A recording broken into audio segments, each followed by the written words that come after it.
अस्सलाम वालेकुम स्टूडेंट्स। आज हमने डेटा स्ट्रक्चर का सेकंड चैप्टर स्टार्ट करना है विच इज़ एरेज।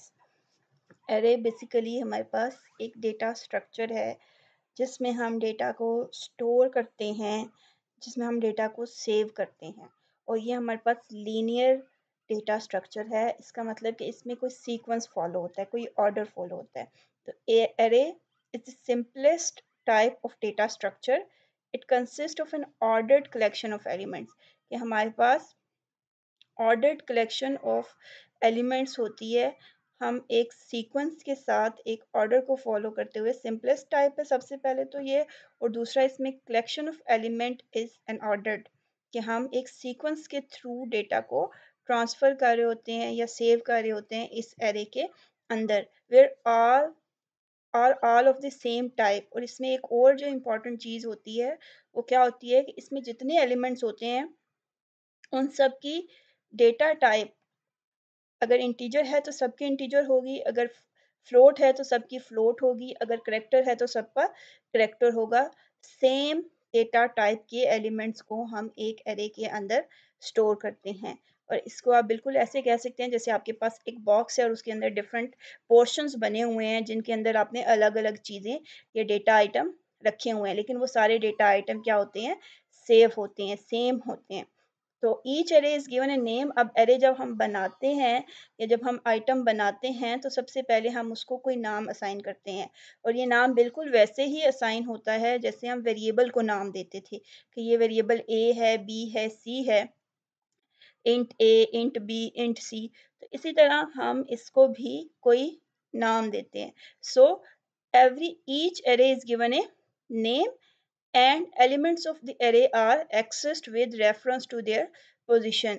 तो उस array के जो elements होते हैं, जैसे मैंने कहा कि मैंने एक array बनाई है जिसका नाम A है तो उसके आगे हमने जब उसके बताना होता है कि इस एक array में 10 आइटम्स हैं, हमने एक बॉक्स बना दिया जिसके 10 पार्ट्स बना दिए हमने, तो हमने बताना है 7th वाले पार्ट में कौन सी इंफॉर्मेशन है, तो हम उस बॉक्स के नेम के साथ उस पोर्शन या उस पार्ट की पोजीशन को यूज़ करते हैं। तो ईच एलिमेंट, इस एरे के अंदर जितने भी एलिमेंट्स होते हैं वो सारे एक यूनिक एड्रेस रखते हैं। जैसे ये आपको नज़र आ रहा है, एक एरे बना हुआ है जिसमें 10 आइटम्स हैं, जो 0 1 2 3 4 5 6 7 8 एंड 9। तो ये सारे basically it's size of array. हमने कहा है कि हमारी एरे है, ये देखें, A B C is the name of array, और 10 ये यहाँ पे बता रहा है कि इस ए बी सी एरे में कितने एलिमेंट्स आएंगे, 10 एलिमेंट्स आएंगे, ठीक है। और उसकी टाइप क्या है, इंटीजर। तो एरे को डिक्लेयर करने के लिए सबसे पहले हम उसकी डेटा टाइप बताते हैं, फिर उसका नाम लिखते हैं। नाम लिखने के वही रूल्स हैं जो आपने वेरिएबल के लिए पढ़े हैं। कीवर्ड्स यूज़ नहीं कर सकते, स्पेस नहीं आ सकती, आप कैपिटल या स्मॉल में दोनों यूज़ कर सकते हैं, लेकिन शुरू हमेशा अपने अंडरस्कोर या अल्फ़ाबेट से करना है, नंबर से शुरू नहीं करना। और नाम में आप तीनों नंबर, अल्फ़ाबेट और डिजिट यूज़ कर सकते हैं, सॉरी अंडरस्कोर यूज़ कर सकते हैं, उसके अलावा कोई स्पेशल सिंबल यूज़ नहीं कर सकते। ये सारे वही रूल्स हैं जो वेरिएबल नेम के आपने पढ़े हैं। और उसके बाद स्क्वायर ब्रैकेट्स के अंदर हम बताते हैं नंबर ऑफ़ एलिमेंट्स, कि इसमें 10 20 30 कितने एलिमेंट्स आने हैं, या आप ये कह लें जो हमने ये एक कंटेनर बनाया है इसके कितने पार्ट्स हमने बनाने हैं। और जब हम उसके पार्ट्स बना देते हैं तो वो उनको फिर हर पार्ट को एक नंबर असाइन कर देता है, जिसको हम कहते हैं कि ये उसकी पोजीशन है, ये उसका इंडेक्स है, इसको बोलते हैं इंडेक्स या एड्रेस ऑफ दैट एलिमेंट। तो शुरू हमेशा वो, क्योंकि अब अगर हमने 10 लिया है तो बाय डिफ़ॉल्ट वो 0 से शुरू होता है, ठीक है? 0, फिर 1 2 3 4 5 9 तक ये सारे उसके क्या हैं, इंडेक्स हैं। यू बी का वर्ड यहाँ पे यूज़ हुआ है अपर बाउंड के लिए, और एल बी का वर्ड यूज़ हुआ है लोअर बाउंड के लिए। तो हमने ये एक एरे बनाई है जो कि इंटीजर एरे है। इसका मतलब है कि इन सारे ब्लॉक्स के अंदर आप इंटीजर वैल्यूज़ को सेव कर सकते हैं, और मैक्सिमम कितनी वैल्यूज़ को सेव कर सकते हैं, 10 वैल्यूज़ को आप सेव कर सकते हैं। तो ये 10 ब्लॉक्स आपके पास सेव हो गए हैं मेन मेमोरी के अंदर, जो कि एबीसी के नाम से एक ब्लॉक आपने सेव किया है। और जब आप उसे 10 कहेंगे तो वो 10 इंटीजर्स की वैल्यूज़ को इकट्ठा एक जगह पे रिज़र्व कर देगा। तो each element in array has a unique position, और वो यूनिक पोजीशन जैसे मैंने आपको बताई कि अगर हम खुद से सेट नहीं करेंगे तो वो 0 से शुरू करेगा, और 10 है तो वो 9 तक जाएगा। तो 0 से 9 हर एक का यूनिक एड्रेस है, जिसको हमने क्या बोला कि ये उसका इंडेक्स है। Array name and index of elements are used to directly reference the element. अगर हमने किसी एक एलिमेंट को, किसी एक पार्ट को एक्सेस करना है, जैसे मैं अगर पूछना चाहूँ कि 7 नंबर वाले ब्लॉक में या 7 नंबर वाले पोर्शन में क्या वैल्यू सेव है, तो मैं क्या लिखूंगी, ABC 7। तो वो 7th लोकेशन पे जाके मुझे बता देगा कि वहाँ पे कौन सी इंफॉर्मेशन मौजूद है। तो उसके लिए लिखते कैसे हैं, एरे का नाम और ये स्क्वायर ब्रैकेट, और उसके अंदर आप एलिमेंट का इंडेक्स देते हैं। आप सिंपल इंडेक्स को कह सकते हैं एड्रेस ऑफ दैट एलिमेंट, वहाँ पे कौन सी वैल्यू स्टोर है। और एलिमेंट बताने के लिए एल्गोरिदम में उसको डोनेट करने के कितने मेथड हैं। आप A1, A2, A3, AN तक, N बेसिकली क्या है, मैक्स द लार्जेस्ट और मैक्सिमम साइज ऑफ एरे। अगर 10 है तो ये 10 तक आएगा, अगर 20 है तो ये 20 तक आएगा। दूसरा वे क्या है, आप A के साथ सर्कुलर ब्रैकेट में भी लिख सकते हैं, A1, A2, A3 so on AN तक। Again N is the size of array, कितने एलिमेंट्स उसमें हम सेव कर रहे हैं। और लास्ट जो है वो स्क्वायर ब्रैकेट के अंदर, मोस्टली ये जो स्क्वायर ब्रैकेट वाला मेथड है ये यूज़ किया जाता है, क्योंकि प्रोग्राम्स में भी ये यूज़ होता है और एल्गोरिदम्स में भी इसी को लिखा जाता है। अबव नोटेशन ये जितनी आपने पढ़ी है, इसमें ए सब में देखें कॉमन है। इसका मतलब है A is the name of array, जो एक मेमोरी ब्लॉक, जो एक मेमोरी का बॉक्स जो हमने इकट्ठा रिजर्व किया है एक एरे, उसको हमने नाम दिया है ए, और उसके जितने पोर्शंस हैं उनका एड्रेस क्या है, 1, 2, 3 एंड सो ऑन, 4, 5, 6, 7, 8, 9, 10 जितने भी होंगे, ये क्या है, बेसिकली इंडेक्सेस हैं। तो maximum number of elements in the array जो हैं वो क्या कहलाते हैं, साइज ऑफ द एरे। अगर उसमें 10 वैल्यूज आ सकती हैं तो वो क्या है, उसका साइज क्या है, 10। अगर उसमें 20 वैल्यूज आ सकती हैं तो उसका साइज क्या है, 20। और अगेन जो फर्स्ट एलिमेंट का एड्रेस होगा उसको उन्होंने बोला है कि ये क्या है, लोअर बाउंड है।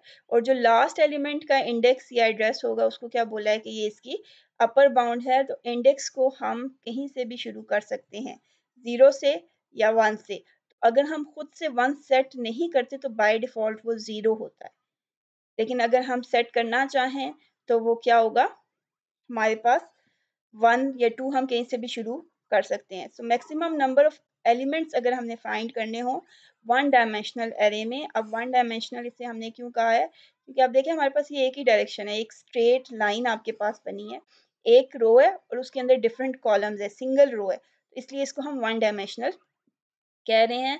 तो अगर हम maximum number of elements find करने हों तो हम upper bound minus lower bound plus 1 करते हैं, तो हमारे पास मैक्सिमम नंबर ऑफ एलिमेंट्स आ सकते हैं। जैसे यहाँ पे देखें तो इसका अपर बाउंड क्या है, 9। 9 माइनस 0 इज 9 प्लस 1 10। तो ये देखें इसका साइज क्या था, 10।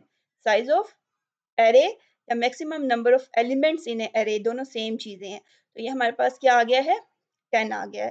तो अगर हमें साइज फाइंड करना हो तो हम इस वे में साइज ऑफ एरे फाइंड कर सकते हैं।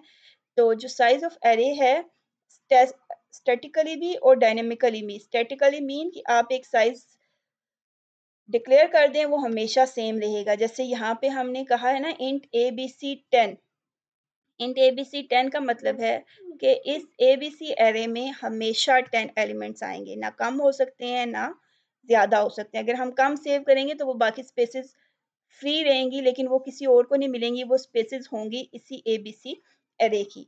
और डायनेमिकली मतलब ये है कि जब हम डेटा इंटर करते हैं तो उस वक्त हम इसके साइज़ को चेंज कर सकते हैं। अगर हमने डिक्लेयर करवाते हुए साइज फिक्स नहीं किया तो at the time of data entrance वो साइज हम, या रनिंग टाइम पे जब हम अपने प्रोग्राम को एग्जीक्यूट करते हैं तो हम अपने प्रोग्राम में जो डिक्लेरेशन है उस वक्त करेंगे जब हम अगर एग्जीक्यूशन कर रहे हैं, तो तब वो क्या होगा, डायनेमिक होगा। ठीक है। इन static declaration the number of elements of the array is specified at the time of array declaration।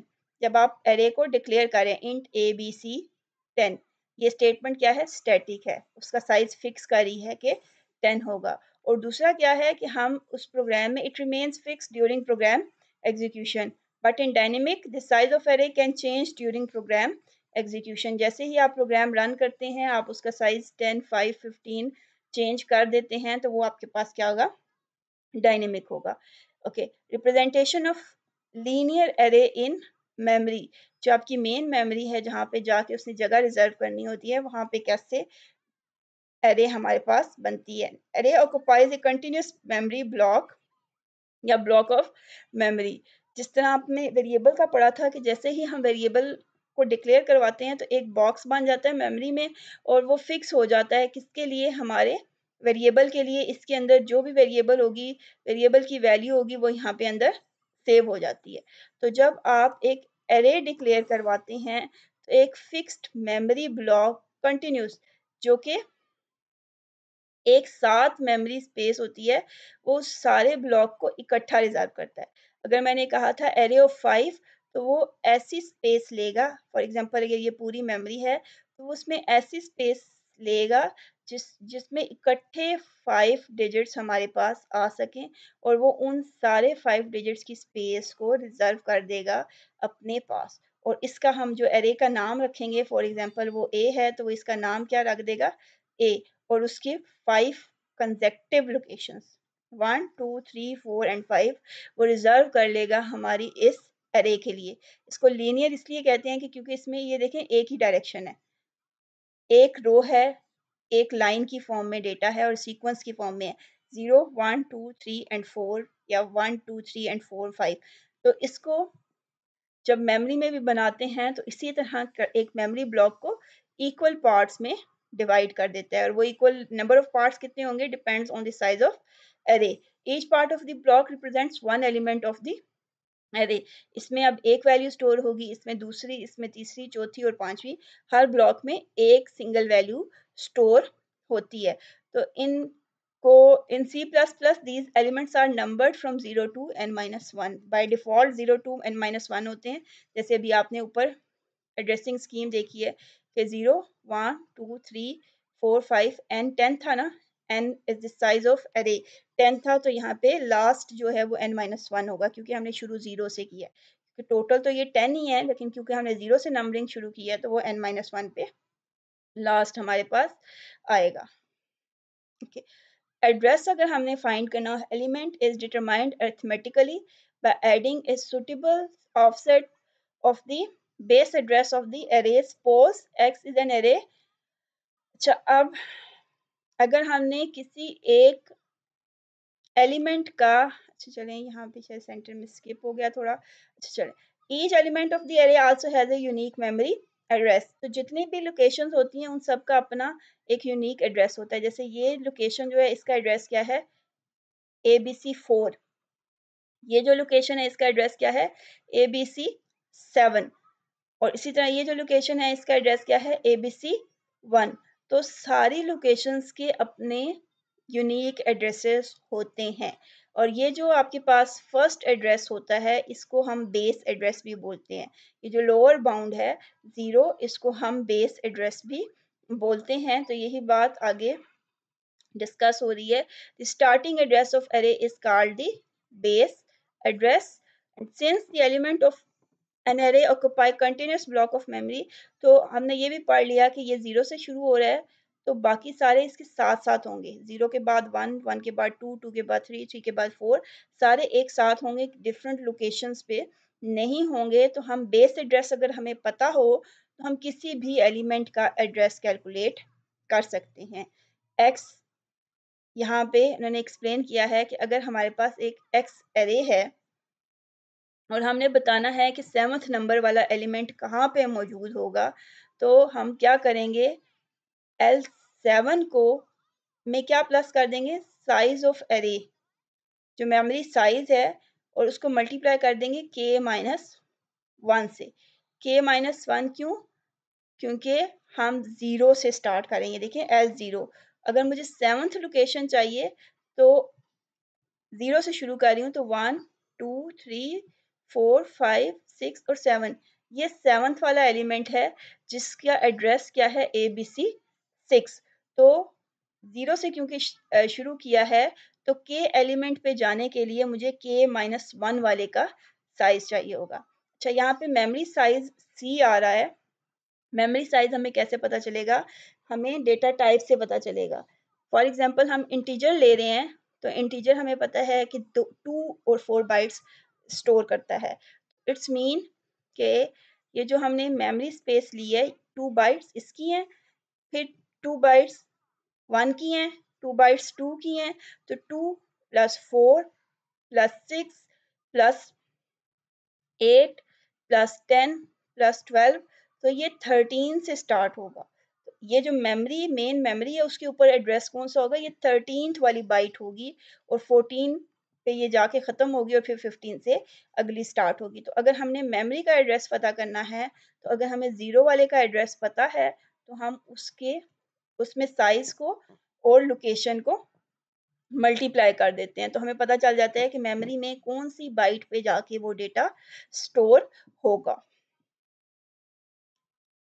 Okay, इसको कैलकुलेट किया गया है। अब constant time for accessing array element, इसमें ये बात की गई है कि हम एलिमेंट के किसी भी लोकेशन पे जाएं, हमें सेम टाइम लगेगा। अगर हम बेस लोकेशन पे जा रहे हैं और हमें 1 सेकंड लग रहा है, तो लास्ट एलिमेंट पे जाने के लिए भी हमें 1 ही सेकंड चाहिए होगा। वो क्यों चाहिए होगा? जब हमने एरे को एक्सेस करना है, तो मैं A1 लिखूँगी तो वो 1 पे चला जाएगा, मैं A2 लिखूँगी तो वो 2 पे चला जाएगा, मैं A9 लिखूँगी तो वो डायरेक्टली 9 पे चला जाएगा। इसलिए सेम टाइम लगता है किसी भी एलिमेंट पे जाने के लिए, क्योंकि वो सीक्वेंस में होते ज़रूर हैं, लेकिन हम उन्हें रैंडमली एक्सेस कर सकते हैं। हम किसी भी लोकेशन को डायरेक्ट एक्सेस कर सकते हैं। To access an element of an array, address of element is computed as an offset from the base of the array. हम उसे कैसे कैलकुलेट करते हैं कि बेस अगर 0 थी तो उसमें 6 प्लस कर दिया। हाँ, चाचू के पास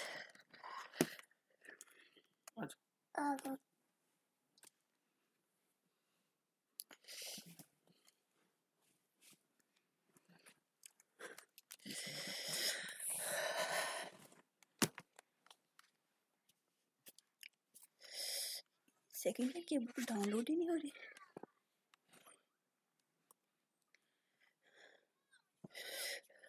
पहले तो डाउन अपलोड ही हो गया होगा।